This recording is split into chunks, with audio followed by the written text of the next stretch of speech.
Atlanta rain doesn't just fall at attacks.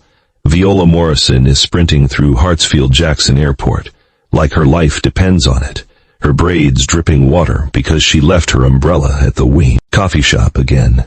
Her acceptance letter to Yonsei University's cultural exchange program is clutched against her chest, already starting to wrinkle from the moisture. Her rideshare just canceled, 30 minutes before her flight connections closes. Perfect. That's when she spots salvation, a sleek black Mercedes with a license plate ending in those exact 4 digits from her confirmation code. The universe finally throwing her a break. She doesn't hesitate, doesn't question, just yanks the door open and throws herself into the backseat, gasping like she just ran a marathon. The driver turns around slowly. This isn't some college student trying to make gas money. This is a young Korean man in a charcoal suit that probably costs more than her entire semester's tuition. He's staring at her like she just materialized through a portal, his expression caught somewhere between shock and disbelief. His name, though she doesn't know it yet, is J. Lee, Billionaire, and Viola just crashed into his down, extremely private, extremely expensive world. Before she can stammer an apology and escape, 3 men in black suits surround the vehicle, blocking every door like a choreographed ambush. Jay's face shifts in an instant, confusion replaced by something cold and calculating. He locks eyes with her through the rear-view mirror, his voice low and urgent. "Don't move. Don't say anything. Just sit there and pretend you belong here." Viola's heart hammers, so hard she can hear it in her skull. One of the men taps aggressively on the window, 3 sharp knocks that feel like a threat. Jay rolls it down just enough to speak, launching into rapid Korean that sounds formal and slightly dangerous. The exchange lasts maybe 90 seconds, but it feels like hours. Finally, impossibly, the men step back. Jay pulls away from the curb so smoothly, it's like nothing happened. Viola is gripping her bag so tight her knuckles ache. She finally manages to choke out, "What the hell just happened?" Jay adjusts his rearview mirror, and for the first time she catches the smallest hint of amusement in his dark eyes. "You just saved me from my 4th engagement meeting this month. My father keeps sending representatives to pressure me into marriage. They saw you in my car, and assumed I'd already made my choice." Viola's jaw drops. "Wait, they think I'm your girlfriend?" Jay shrugs like this is the most natural thing in the world. "Fiancé, actually. But don't worry, it'll only last until I figure out how to permanently get them off my back." And just like that, Viola realizes her life just became infinitely more complicated than a missed ride share. What she wants, to prove she belongs in international academic spaces. To excel in her cultural exchange program at Yonsei University. To make her parents proud, Marcus and Teresa Morrison, who worked double shifts and sacrificed everything so their daughter could have opportunities they never had. What she needs, the truth about who she really is. At 22, Viola carries herself with the particular confidence of someone who's fought for every opportunity. Scholarship student, first-generation college graduate. The pride of her working-class Georgia family. She's brilliant, driven, and so laser-focused on building her future that she's never questioned her past. Her fatal flaw, blind, unwavering loyalty. She loves so fiercely, so completely, that she can't imagine the people closest to her could be built on lies. She trusts without verifying, believes without questioning. And that faith is about to shatter into 1,000 irreparable pieces. Now she's sitting in this billionaire's car, trying to process that she accidentally became a fake fiancé to a complete stranger. All she wanted was to get to her apartment before her new roommate locked her out. Jay drives like he does this every day because he probably does. Viola is having a full internal meltdown. "Look," she finally says, her voice shaking slightly. "I appreciate you not throwing me out on the highway or whatever, but I really need to get to my place. I have orientation tomorrow, and I can't tomorrow show up looking like I wrestled a storm. Jay glances at her in the mirror, and this time she notices he has the kind of face that belongs in Korean dramas, which is not helping her focus at all. Where do you live? His voice has this calm quality that somehow makes her panic worse. Viola rattles off her address in Midtown Atlanta. Jay nods once, then makes a turn that is definitely not toward her neighborhood. We have a problem, he says evenly. Those men work for my father's business rival. They've been tracking my movements for weeks, trying to find leverage. If I drop you off now, they'll investigate. You discover you're nobody, and then they'll know I lied. Viola feels her stomach drop. So what are you saying? Jay's grip tightens slightly on the steering wheel. I'm saying you need to stay with me for a few days, just until I can clean up this mess. I'll compensate you, obviously. Name your price. Viola laughs, but it comes out slightly hysterical. I don't want your money. I want to not be involved in whatever Korean billionaire drama this is. But even as she says it, she knows she's already in too deep. They pull up to a building that looks like it costs more per month than her family's house back in Georgia. Jay parks in an underground garage requiring 3 different security checkpoints. Viola follows him to an elevator that only goes to 1 floor. The penthouse. The doors open directly into his apartment. Viola has to physically stop herself from gasping. Floor-to-ceiling windows overlook the entire Atlanta skyline. The furniture looks like it belongs in a museum. Make yourself comfortable, Jay says, loosening his tie. I'll have my assistant bring you some clothes and toiletries. He pauses, studying her face.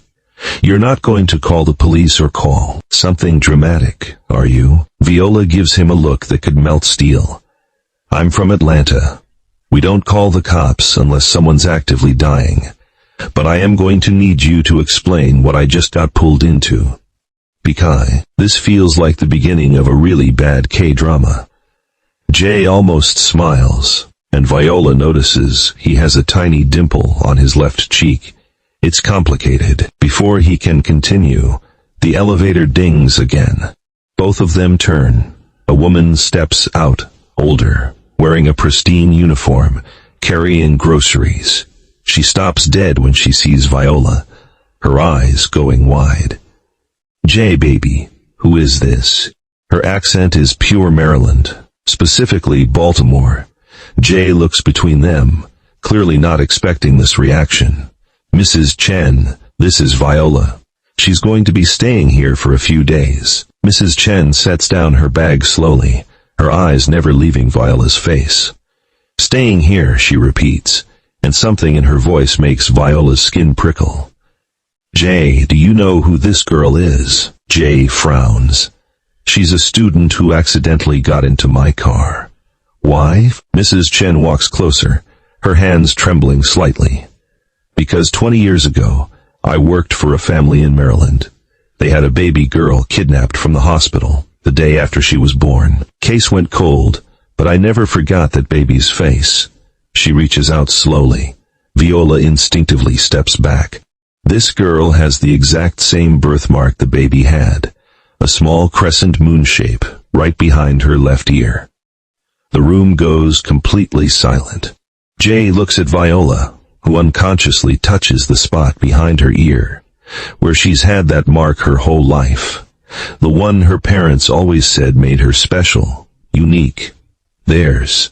That's impossible, Viola whispers. I wasn't kidnapped. I grew up with my parents in Georgia, but Mrs. Chen's eyes are filling with tears. That baby's name was supposed to be Violet. The parents were from Baltimore. Father worked in tech, mother was a teacher. They were devastated when she disappeared. Viola feels like the floor is tilting.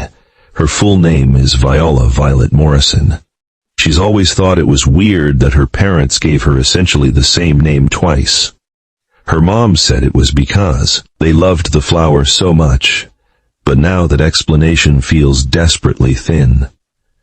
What were the parents' names?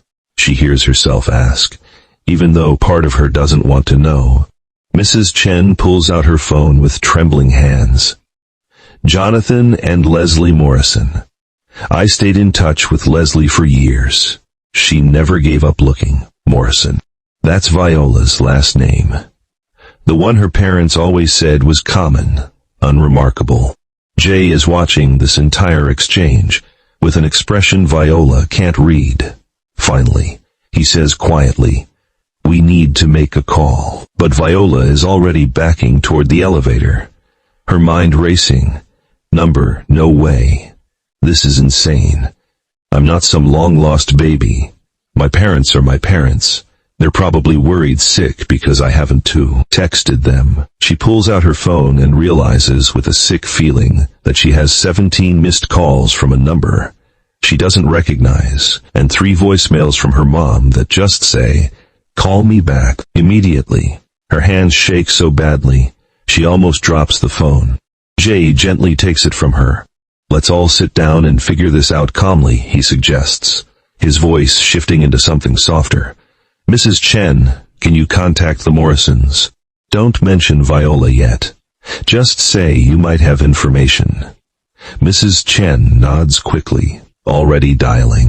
Viola sinks onto the nearest couch because her legs genuinely won't hold her anymore. This cannot be happening. She came to Atlanta for a simple cultural exchange program. She was supposed to learn about Korean business practices, improve her language skills. She was not supposed to accidentally become a fake fiancée to a billionaire and potentially discover her entire life is a lie all in the same night. Jay sits across from her, maintaining respectful distance. "I know this is overwhelming," he says carefully, "but if there's even a chance Mrs. Chen is right, don't you want to know?" Viola laughs, but there's no humor in it. "You don't understand. My parents, the people who raised me, they're everything to me. My dad works 2 jobs to help pay for my education. My mom stayed up with me every night when I was studying for the SATs. If I find out they kidnapped me or bought me or whatever, it'll destroy everything." Mrs. Chen returns, her expression grave. Leslie Morrison is on her way to Atlanta.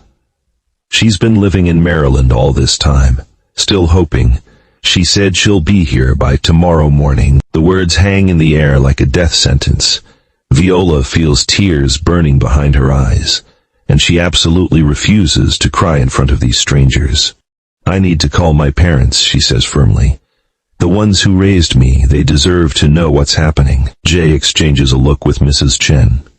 "Maybe we should wait until we have more information." But Viola is already shaking her head. "Number, I'm not doing this behind their backs, whatever the truth is. They're still my family." She takes her phone back from Jay and walks to the window, trying to steady her breathing before she dials. Her mom picks up on the first ring. "Viola, baby, where are you? We've been trying to reach you for hours." There's something in her mom's voice that Viola has never heard before, a desperate edge that makes her stomach twist. "I'm okay, Mom. I'm in Atlanta. Something weird happened and I need to ask you something."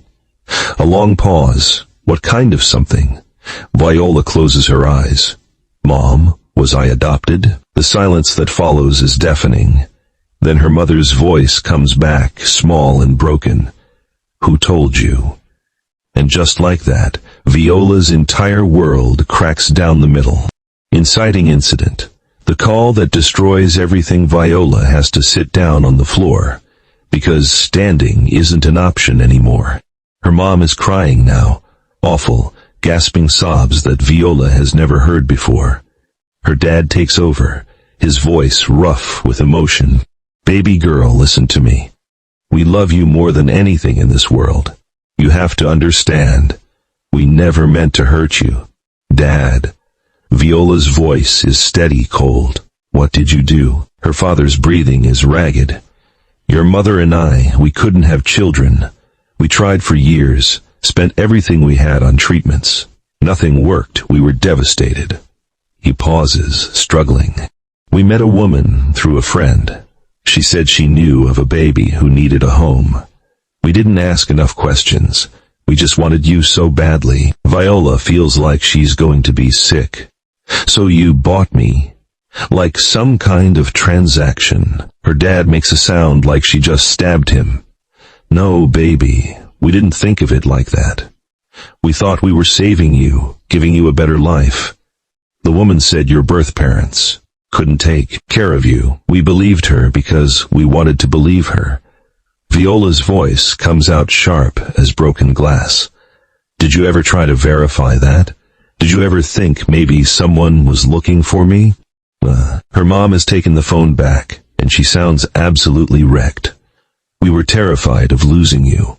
Every day for the first 5 years I was scared someone would knock on our door and take you away. But as time passed, you became ours in every way that mattered. We convinced ourselves it was meant to be. Viola wipes her face roughly. There's a woman here who says she worked for my birth parents. She says they never stopped looking. She says my mother's name was supposed to be Leslie Morrison. The sharp intake of breath from her mother tells Viola everything she needs to know. Oh God, her mom whispers. Oh God, Viola, I'm so sorry, we didn't know. I swear we didn't know they were still searching. Her dad's voice cuts in, firm despite the emotion. We'll come to Atlanta right now. We'll face whatever consequences. But please, baby girl, please don't hate us. We loved you from the second we saw you. Viola looks up and sees Jay and Mrs. Chen watching her with matching expressions of concern, and she suddenly feels exposed. I have to go, she tells her parents. I need time to think. She hangs up before they can respond, before she completely falls apart. The phone clatters to the floor. She just sits there, staring at nothing. Jay moves closer slowly, like he's approaching a spooked animal. Viola, he says quietly, and she realizes it's the first time he said her actual name. You don't have to deal with this alone. No, we just met under bizarre circumstances. But you helped me today, even if it was by accident. Let me help you now. Viola looks at him through blurry eyes. Why would you do that? You don't know me. He sits down on the floor next to her, not quite touching, but close enough that she can feel the warmth. Because 6 months ago, I found out my entire business empire was built on my father's lie and manipulation. He destroyed competitors, buried scandals, hurt people, and I had no idea. I thought he was a legitimate businessman. Jay's jaw tightens. When the truth came out, I had to decide whether to walk away from everything or try to fix it from the inside. It's the hardest thing I've ever done. Viola sniffs, trying to pull herself together. What did you choose? Jay meets her eyes, and there's real pain there. I chose to stay and clean up his mess, even though it means everyone looks at me and sees him. Even though half the business world thinks I'm just as corrupt. He pauses. What I'm saying is, I understand what it's like when the foundation you built your life on turns out to be rotten. Mrs. Chen brings over tissues and water, pressing them into Viola's hands with a gentleness that makes her want to cry. All over again, child. Whatever happens next, you get to decide how to handle it. Those people who raised you made terrible choices, but they clearly love you. And your birth mother, she's been living in grief for 20 years. There's no easy answer here. Viola drinks the water, trying to steady her breathing. What if I meet her and don't feel anything? What if she's a complete stranger, and that's all she ever is? Mrs. Chen sits on her other side. Viola is suddenly flanked by these two people who were complete strangers an hour ago. Then that's okay too, Mrs. Chen says softly. Biology doesn't automatically create connection. But you'll never know unless you try. Jay nods. And whatever you decide about your birth family, about the people who raised you, about all of it, I'll make sure you have the resources and support to navigate it. Consider it payment for accidentally saving me from another arranged meeting.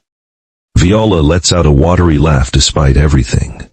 That's a pretty expensive thank you for something I did by complete accident. Jay shrugs. I'm a billionaire. I can afford to be generous when someone inadvertently becomes the most interesting person I've met in years. There's something in the way he says it that makes Viola's heart do a weird flip. But she pushes that feeling down hard. Now is definitely not the time. I have. The elevator dings again. A young man in casual clothes steps out carrying shopping bags. He stops short when he sees the scene on the floor. "Oh, boss, you okay down there?" Jay sighs. "Daniel, meet Viola." "Viola, this is my assistant, Daniel. He's brought clothes and necessities, because she'll be staying here for a few days." Daniel looks between them, clearly trying to piece together what's happening. "Is this about the engagement thing? Because your father called me 6 times, asking for details about your new fiancée." Jay stands smoothly, helping Viola to her feet. "Tell him she's wonderful, and that's all he needs to know for now. And Daniel, I need you to arrange a private meeting space for tomorrow morning. Somewhere discreet." Daniel nods, pulling out his phone. On it, anything else? Jay glances at Viola. Food, real food. Not the fancy stuff my father's chef makes. Something comforting. Viola speaks up, her voice still rough from crying. "There's a soul food place near the university, the Busy Bee. My Atlanta mom. She used to take me there when I was having a hard day. Memory stings now, but she pushes through. Their mac and cheese could fix anything." Daniel grins. "I know exactly where that is. Be back in 40 minutes. He disappears into the elevator, and Viola looks down at herself, still in damp clothes from the rain. "I should probably change before I ruin your expensive furniture." Mrs. Chen guides her to a guest room that's bigger than Viola's entire apartment. The clothes Daniel brought are surprisingly normal. Soft joggers and oversized hoodies in neutral colors. Viola's changes quickly and catches her reflection in the mirror. She looks exhausted, eyes red and puffy, braids starting to frizz from rain and stress. Without thinking, she reaches back and touches the birthmark behind her. Left ear, the little crescent moon she's had her whole life. She always thought it was kind of pretty, unique. Now it feels like evidence in a crime. There's a gentle knock, and Mrs. Chen enters with fresh towels. "I thought you might want to wash your face, baby." Always helps me think clearer. Viola takes the towels gratefully. "Mrs. Chen, can I ask you something?" The older woman nods. "When you worked for the Morrisons, what were they like?" Mrs. Chen sits on the edge of the bed, her expression going soft with memory. They were young, excited about being new parents. Leslie had decorated the nursery herself, spent months on it. Jonathan was always reading parenting books, asking me a million questions. She smiles sadly. "The day you were born, they were the happiest I'd ever seen two people. And the day after, when they found you, gone, it was like watching their souls break." Viola sits next to her, towels forgotten in her lap. "Did they blame each other?" Mrs. Chen shakes her head firmly. "Never. If anything, they held each other tighter. But the grief changed them. Leslie couldn't walk past the nursery for months. Jonathan threw himself into work, trying to earn enough to hire private investigators. I stayed with them for 2 years after, but eventually I couldn't watch their pain anymore. I moved to Atlanta for a fresh start." "And you kept in touch?" Viola asks. Mrs. Chen nods. "Christmas cards, occasional calls. Leslie would update me whenever there was a new lead, which there rarely was. The last time we spoke was 6 months ago. She told me she'd accepted, that she might never know what happened to her daughter, but she'd never stop hoping." She looks at Viola intently. "That woman has carried your loss for 20 years. Whatever you decide about meeting her, just know that." Viola stands and goes to the window, looking out at the Atlanta skyline. What if I disappoint her? What if I'm nothing like the daughter she imagined? Mrs. Chen comes up behind her. Then she'll love the person you actually are, instead of the person she dreamed about. That's what real mothers do. The words hit Viola hard, because she's thinking about both sets of parents now. The ones who raised her, and the ones who lost her. When she finally emerges from the guest room, she finds Jay on the couch with his laptop, clearly trying to work but not really focusing. He looks up when she enters. Feel better. Viola shrugs. I feel cleaner, if that counts. She sits across from him, curling into the corner of the couch. Can I ask you something kind of random? Jay closes his laptop. After the day we've had, nothing's too random. Why did you really help me? Viola asks. Like, I get the thing about the engagement meeting, but you could have just told those guys I was nobody and kicked me out. Instead, you brought me to your penthouse. You're arranging about meetings, buying me soul food. Why? Jay is quiet for a moment, carefully considering his words. When I found out about my father's business practices, I felt complicit even though I didn't know. I've spent the last 6 months trying Keithan to make amends, but it never feels like enough. He looks at her directly. Then you literally fell into my car. This complete stranger with honest eyes and zero agenda. You inadvertently gave me an excuse to avoid another situation I didn't want to be in. It felt like the universe throwing me a break. He pauses. And then Mrs. Chen recognized you, and suddenly your whole world fell apart. Guess I thought maybe I could do something actually helpful for once, instead of just cleaning up messes. Viola feels something shift in her chest. That's either really noble or you have a serious savior complex. Jay laughs, the first real, unguarded sound she's heard from him. Probably both, if I'm being honest. Before Viola can respond, the elevator dings. Daniel returns with bags of food that smell absolutely incredible. Busy Bee's finest, he announces. Mac and cheese, fried chicken, collard greens, cornbread, and peach cobbler. Because they insisted you can't skip dessert, they spread the food out on Jay's ridiculously expensive coffee table. And for a little while, the heaviness lifts. Jay tries the mac and cheese and makes a sound that's almost embarrassing. This is incredible. Why has no one ever brought me here before? Viola smirks. Because you probably only eat at places with Michelin stars and tiny portions. Mrs. Chen loads up a plate, grinning. Baby's got you figured out already. The four of them eat together. This strange little group formed under the weirdest circumstances. Daniel tells stories about Jay's failed attempts to learn cooking. Mrs. Chen shares embarrassing moments from Jay's childhood, and Viola finds herself laughing, really laughing, for the first time since this nightmare started. As they're cleaning up, Viola's phone rings.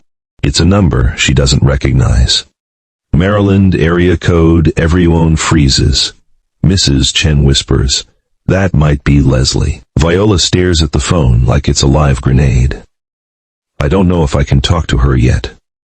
Jay gently takes the phone and answers, putting it on speaker. Hello. A woman's voice comes through, shaky but trying to stay controlled. Is this Viola's phone?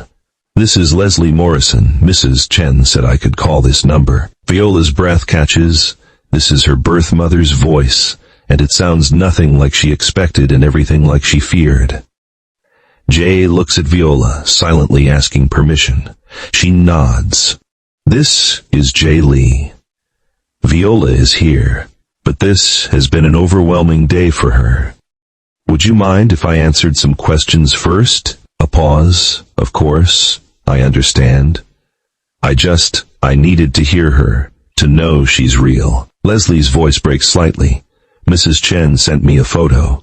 She looks so much like Jonathan. Same eyes, same smile. Viola touches her face unconsciously.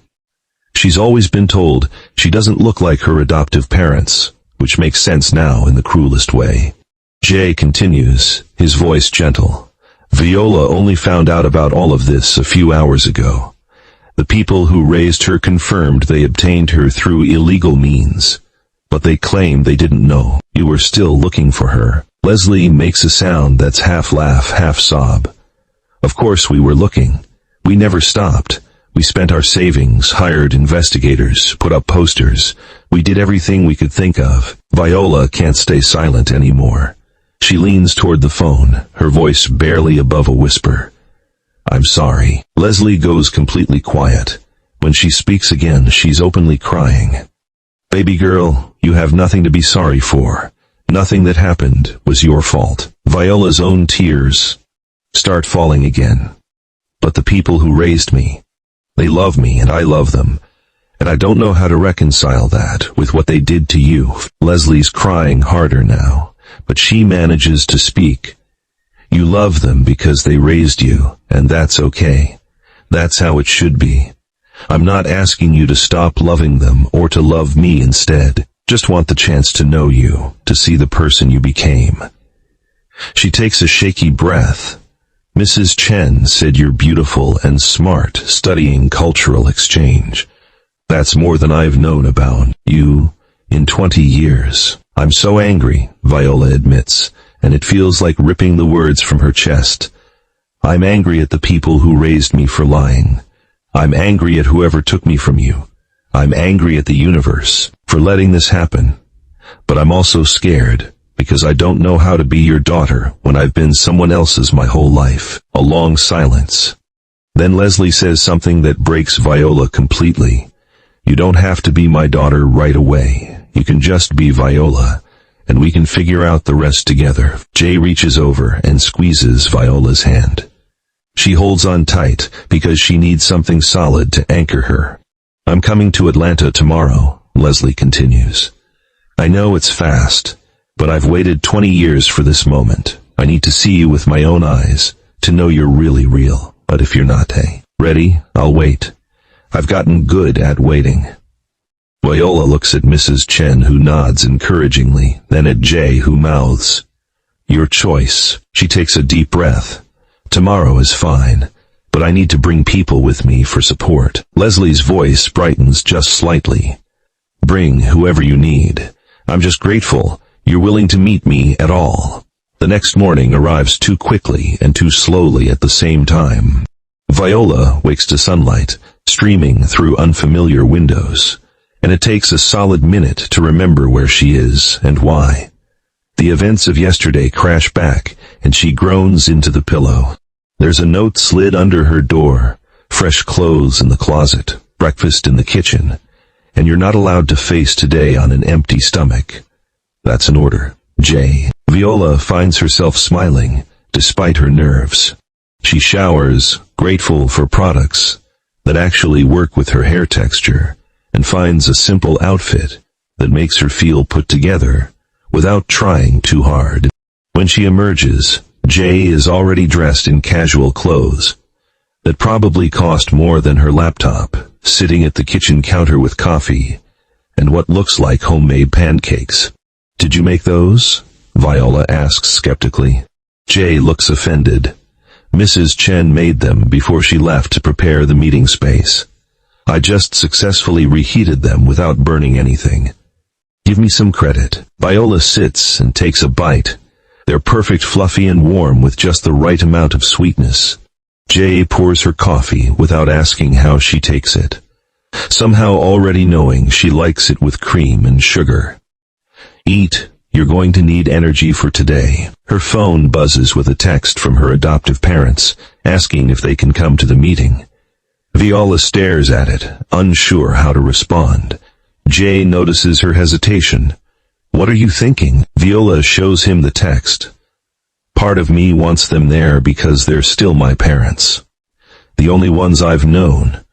A part of me thinks it would be cruel to Leslie to have them in the room." Jay refills his coffee, thinking, what if they waited nearby? That way they're available if you need them, but they're not inserting themselves into Leslie's moment. Viola considers this. That actually makes sense. She texts back suggesting it, and her mom responds immediately with agreement and gratitude. The fact that they're willing to respect boundaries right now means something, even if Viola is still processing her anger. Before they leave, Viola makes a decision. She calls her adoptive parents. Her mom answers immediately. "Baby." Viola takes a breath. "I love you, both of you. I'm so angry about what you did, and we're going to have to deal with that. But I need you to know I still love you, even though I'm confused and hurt. Her mom starts crying. We love you too, sweetheart. So much. We'll do whatever it takes to make this right. I don't know if you can make it right, Viola says honestly. But maybe we can figure out how to move forward anyway. Her dad's voice joins, thick with emotion. That's all we can ask for. Baby girl, we'll be nearby when you're ready. They hang up, and Viola feels like she accomplished something important, even if it was small. The drive to the hotel is quiet, Jay sensing she needs space to gather her thoughts. When they arrive, Viola sees her adoptive parents' car in the parking lot, and her heart clenches. Jay touches her arm gently. You okay? Viola nods, not trusting her voice. Daniel leads them to the private room. Leslie Morrison is already there, standing by the window. When she turns around, Viola stops breathing, because Mrs. Chen was right. She has her father's eyes, whoever Jonathan Morrison was. But she has Leslie's nose, her cheekbones, her exact shade of skin. Leslie's hand goes to her mouth, and tears start falling immediately. Oh my God, she whispers. You're real, you're really here. They stand there, frozen, neither knowing how to bridge 20 years of absence. Finally, Mrs. Chen gently pushes Viola forward. Go on, baby. Viola takes slow steps toward Leslie. Leslie does the same. They meet in the middle. Leslie reaches out tentatively, touching Viola's face like she's afraid she'll disappear. You're so beautiful, she whispers. You're everything I dreamed, and nothing I expected. Viola doesn't know what to say, so she just stands there, letting this stranger, who's also her mother, memorize her features. I don't know how to do this, Viola finally admits. I don't know how to be what you need. Leslie shakes her head. You just have to be you, that's all I need. And then somehow they're hugging, and Viola is crying into her birth mother's shoulder, while Leslie holds her like she'll never let go. I'm so sorry, Leslie keeps saying. I'm so sorry I couldn't protect you. I'm so sorry I couldn't find you. Viola pulls back, wiping her eyes. It wasn't your fault. You didn't do anything wrong. They sit down, still holding hands, and Leslie starts talking. She tells Viola about the day she was born, how perfect she was, how they counted her fingers and toes, and couldn't believe she was good. Theirs. She tells her about the nightmare of discovering her gone, the years of searching, the pain of every dead end. Viola listens, and parts of her feel like they're clicking into place. Questions she never knew she had finally being answered. Did my father, Jonathan, did he see me before I was taken? Leslie nods, fresh tears falling. He held you for hours that first night. He sang to you, made up songs about your little nose and your tiny hands.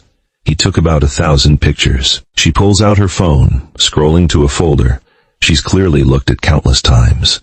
And there he is, Viola's birth father, holding a newborn baby with an expression of pure love. Viola's breath catches because she can see herself in his features. The shape of his jaw, the way his ears sit slightly forward. What happened to him? She asks quietly.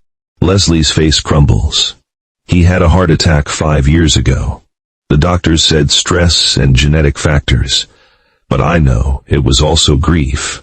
He carried the loss of you every single day. Viola feels the weight of that.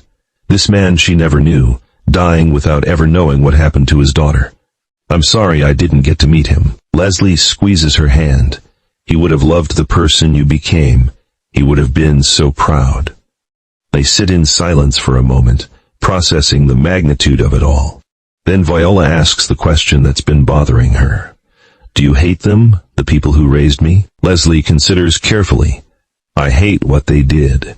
I hate that they took you from us, that they built their happiness on our tragedy.